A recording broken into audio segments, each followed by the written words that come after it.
Hoy vamos a hablar de cómo evaluar los órganos genitales internos y su modificación durante el ciclo menstrual, mediante el estudio ecográfico ginecológico transabdominal y transvaginal.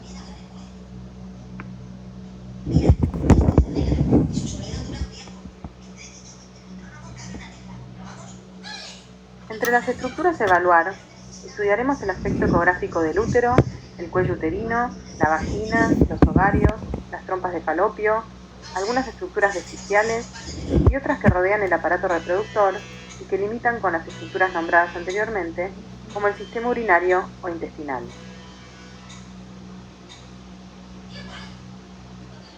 Lo primero que vamos a evaluar es el útero.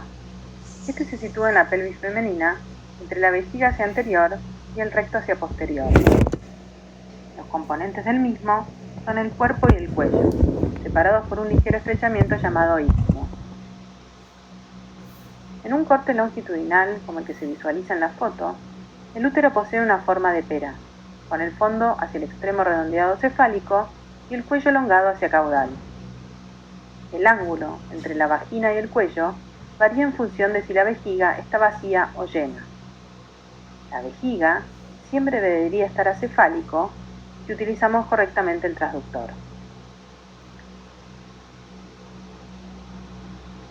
Si la vejiga está vacía, el ángulo entre los mismos será de unos 90 grados y el útero se denominará en anteversión. Asimismo, si se encontrara en posición intermedia, el ángulo estaría entre 90 y 180 grados. Y en retroversión, el ángulo aumentaría a más de 180, alcanzando alrededor de los 270 grados. Además, como se puede ver en la foto, en los casos típicos, el cuerpo y el cuello forman un ángulo de 20 grados, denominado anteflexión. Y en otras ocasiones, menos frecuentemente, se denomina retroflexión y el ángulo es de alrededor de unos 270 grados. Es decir, que el grado de anteflexión se reduce a medida que la vejiga se llena. En una ecografía transvaginal, la vejiga debería estar vacía, y en una ecografía transabdominal debería estar correctamente llena.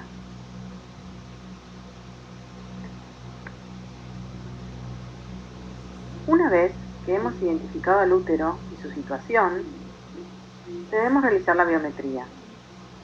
Existen 3 mediciones básicas del útero que se componen por su medición longitudinal, que habitualmente es entre 6 a 10 centímetros de largo,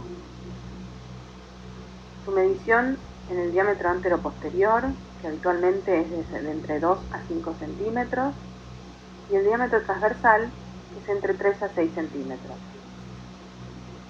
Más adelante veremos cómo se realizan correctamente estas medidas visualizando las fotos. Sin embargo, estas dimensiones pueden ir cambiando de acuerdo a la edad reproductiva de la mujer. Como se observa en esta tabla, sabemos que antes de la menarca el cuerpo mide alrededor de la mitad del cuello. En las nulíparas, el cuerpo y cuello tienen más o menos la misma longitud. Los úteros de las multíparas poseen una longitud del cuerpo que supera cerca en 2 veces la longitud del cuello. Y en las menopáusicas, el útero vuelve a ser más o menos parecido en su cuerpo y cuello.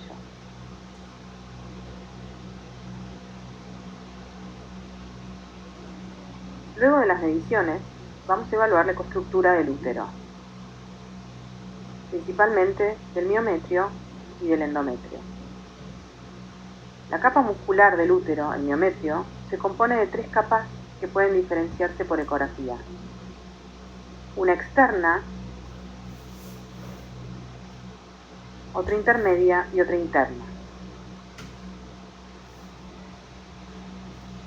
En esta diapositiva podemos observar un corte longitudinal del útero de una ecografía transvaginal donde se observa hacia cefálico el fondo y hacia caudal el cuello.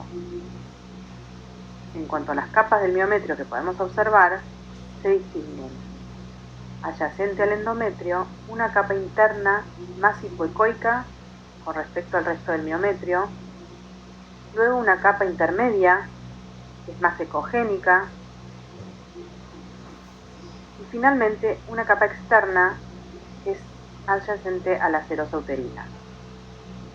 Entre medio de la capa intermedia más ecogénica y la externa, se pueden observar unas áreas anecoicas que pueden corresponder a los vasos arcuatos del útero.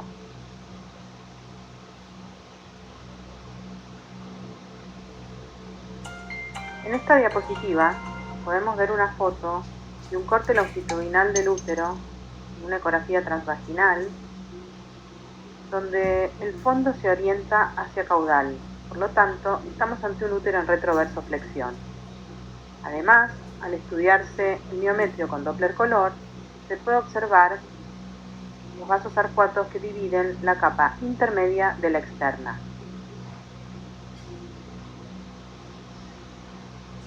Volviendo a la medición del útero, en esta diapositiva podemos observar qué medidas se pueden tomar en el corte sagital. En el primer dibujo podemos observar cómo se realiza la medida en un diámetro longitudinal. Esta misma se realiza desde el fondo hacia el cuello uterino. El límite inferior puede ser el orificio cervical interno o el orificio cervical externo. Ambas medidas son correctas siempre que el operador especifique de dónde hasta dónde han sido tomadas. Y en el segundo dibujo podemos observar la medida en anteroposterior, que se realiza desde la pared anterior del útero hasta la pared posterior.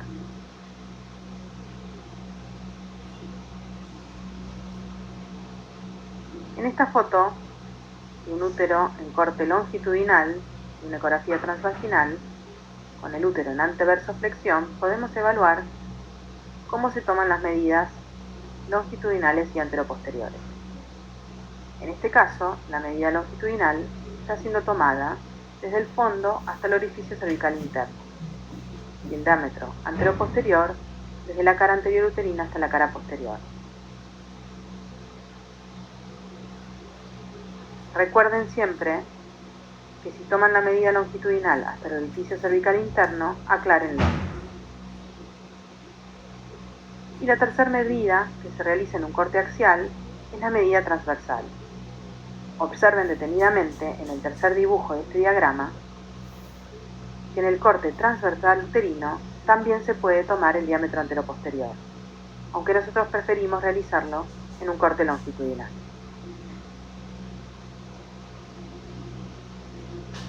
En esta foto se observa cómo se pueden tomar ambas medidas en un corte transversal.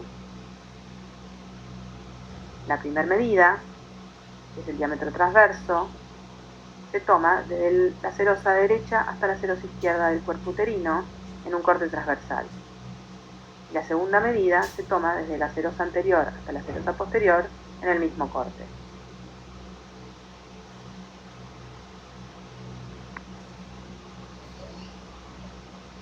En esta diapositiva se observan dos cortes de un mismo útero.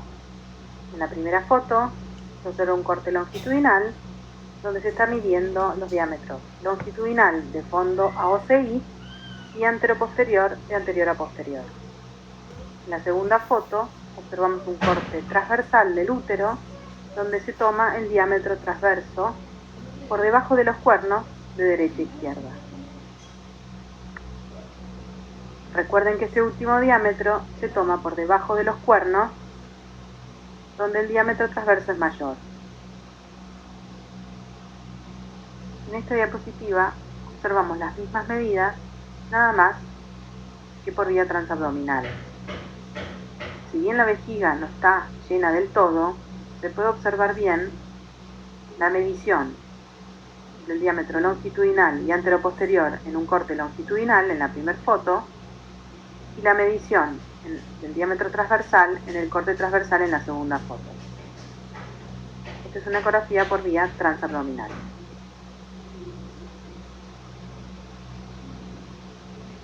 Otra estructura que debemos evaluar del útero es el endometrio. Este se visualiza ecográficamente como una banda delgada, compuesta por una capa superficial funcional, que suele ser hipoecoica, y una capa basal profunda que es más ecogénica. Ambas capas pueden ir variando con el ciclo menstrual, según la fase en la cual nos encontremos.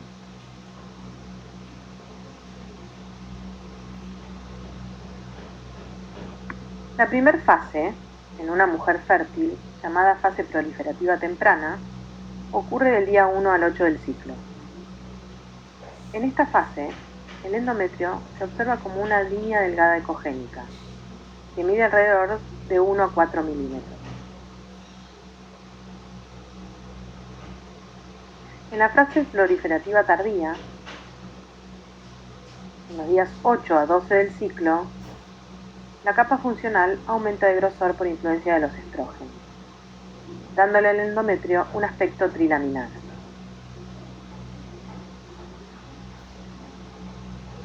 Durante el periodo periovulatorio, alrededor de los días 13 a 14 del ciclo menstrual, el endometrio sigue siendo trilaminar, aunque su capa funcional se vuelve mucho más hipoecoica y gruesa.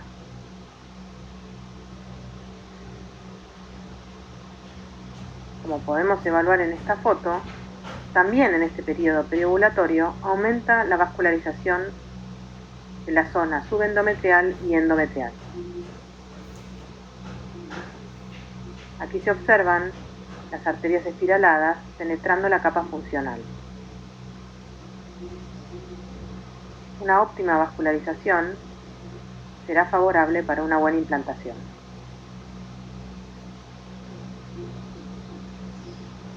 Y finalmente, en la fase secretora, entre los días 15 a 28 del ciclo menstrual, la capa funcional se vuelve edematosa, blanda, engrosada, bajo influencia de la progesterona, que hace que las glándulas epiteliales secreten abundante glucógeno. El efecto resultante es, como se observa en esta foto, que la capa funcional aumente su ecogenicidad hasta volverse isoecoica con la capa basal. En esta etapa mide alrededor de 8 a 16 milímetros. Entonces, en este diagrama podemos observar la progresión del endometrio a través del ciclo menstrual. Se observa la línea delgada ecogénica, las dos etapas trilaminares periovulatorias y ovulatorias, y la capa secretora bien ecogénica.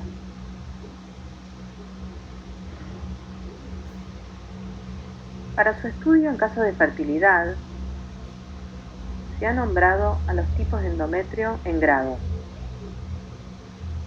El grado 0 es el primer endometrio de la primera fase del ciclo, bien ecogénico y lineal. En esta foto podemos observar un corte longitudinal y un útero en retroversoflexión, donde se muestra la medida del endometrio lineal. Observen que se mide cercano al fondo en su parte más gruesa. Luego está el grado 1, que ya es trilaminar, donde se observa que la capa funcional todavía resulta isoecoica con el resto del miometrio.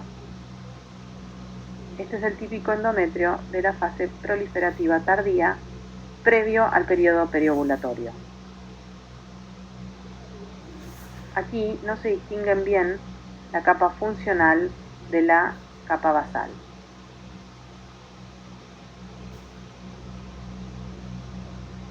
Esta es una foto de un útero en anteversoflexión en un corte longitudinal, donde además de observar un endometrio grado 1, podemos ver estas áreas hipoecoicas entre la capa intermedia y externa del miometrio que resultan de los vasos arcuatos.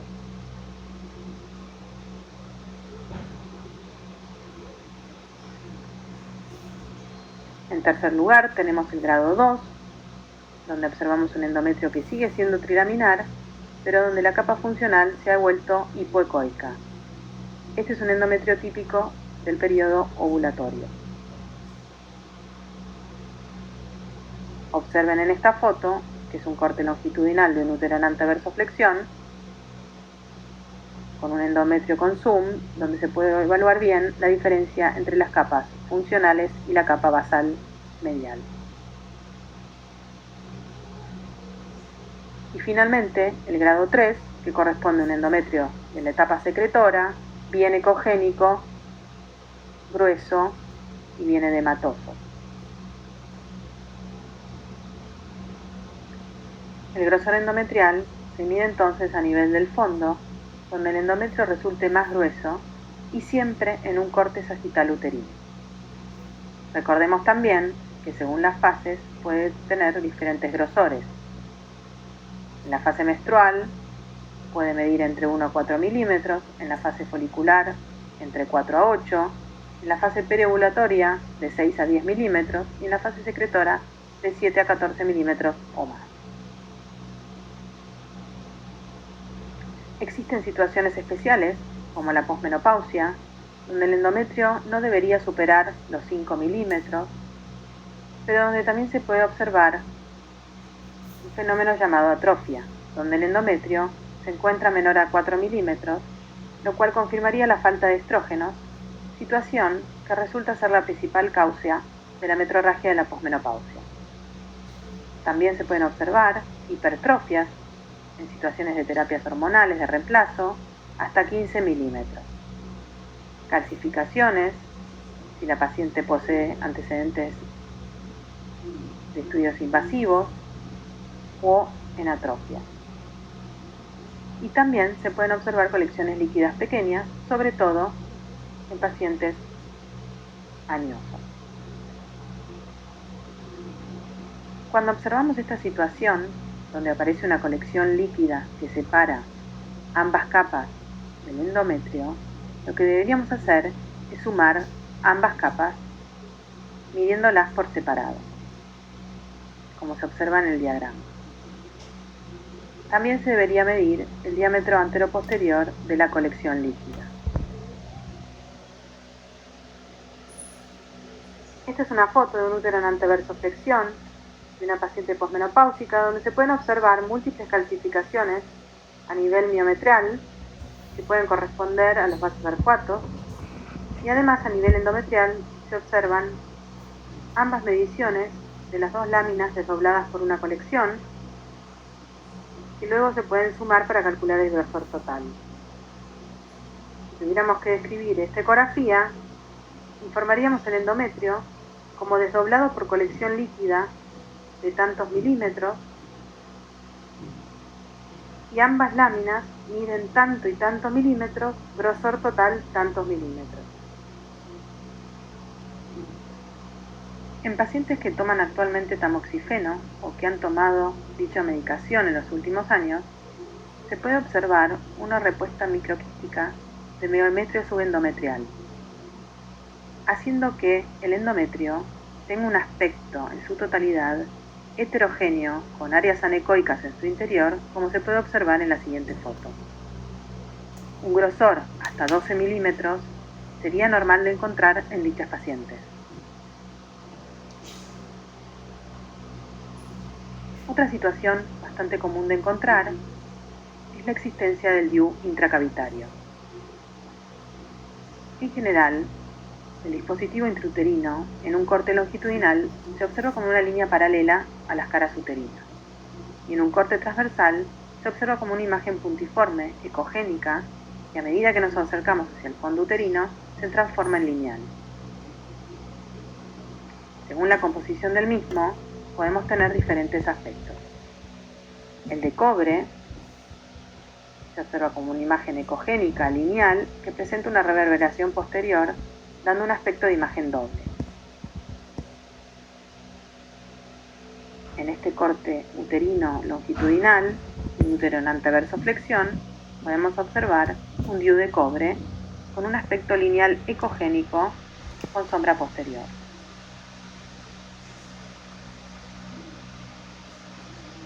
Y el típico DIU de levonorgestrel, o bien llamado hormonal, en general posee una difícil visualización, por lo cual es fácil de pasar desapercibido.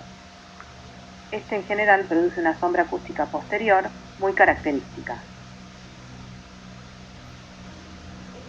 En esta foto, un corte longitudinal del útero en anteversoflexión, podemos observar los 2 puntos ecogénicos correspondientes a un DIU hormonal, y hacia posterior una sombra que ocupa toda la longitud de dicho dispositivo. Fíjense que a veces es difícil de visualizar. Este es un corte transversal del útero, donde estamos viendo una imagen puntiforme que corresponde a un DIU en el corte transversal uterino. En cuanto a su posición, no existe un consenso internacional que describa cómo debe evaluarse o describirse ecográficamente. Y tampoco existe un punto de corte para considerarlo bajo. Por lo tanto, siempre que el DIU esté ubicado dentro de la cavidad uterina, cumplirá su función, siempre y cuando tomemos como límite superior al fondo del endometrio y como límite inferior al orificio cervical interno. Muchos obstetras, cuando solicitan que les informemos la ubicación del DIU, nos piden una medición. Nosotros desaconsejamos esta medición, que habitualmente es desde el polo superior hasta el fondo uterino, ya que somos conscientes que cualquier patología que pueda abarcar la cara posterior o fúndica del útero nos alteraría en esa medida. Por lo tanto, preferimos describir el DIU como normo inserto en cavidad si lo vemos bien ubicado. Y por ejemplo, si vemos que el polo superior del dispositivo se encuentra por debajo del OCI, como se ve en esta foto, lo describimos como DIU descendido en canal endocervical. Otro de los órganos que vamos a evaluar es el cuello uterino. Este generalmente es mejor visualizado por vía transvaginal. Se visualiza como una estructura tubular con una línea ecogénica delgada en la parte mediana, que representa el canal endocervical que se continúa del canal endometrial.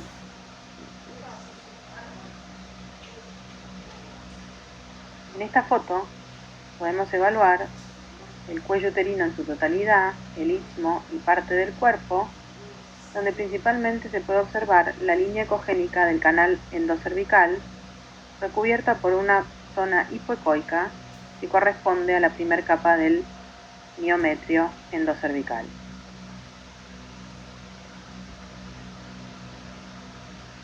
Esta es otra foto donde podemos evaluar el cuello uterino con la línea ecogénica del canal endocervical.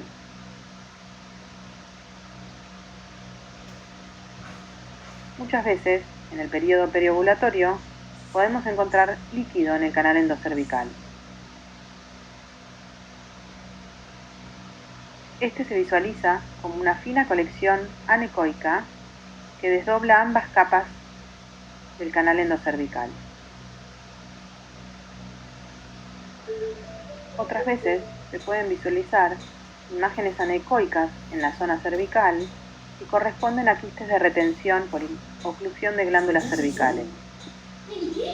Estos quistes se llaman quistes de Nabor. Habitualmente se observan como imágenes redondeadas, de tamaño variable, paredes delgadas, de contenido anecoico y con refuerzo posterior. Generalmente no nos informamos, salvo que su tamaño nos llame la atención. Muchas veces podemos observar cicatrices de histerorragia a nivel del istmo, justo donde comienza el canal endocervical. Estas imágenes se visualizan como líneas hipoecoicas con sombras posteriores y muchas veces pueden tener pequeñas colecciones triangulares en su interior. Si existiera alguna de estas colecciones, en pacientes fértiles generalmente se informa. Otra estructura que debemos evaluar son los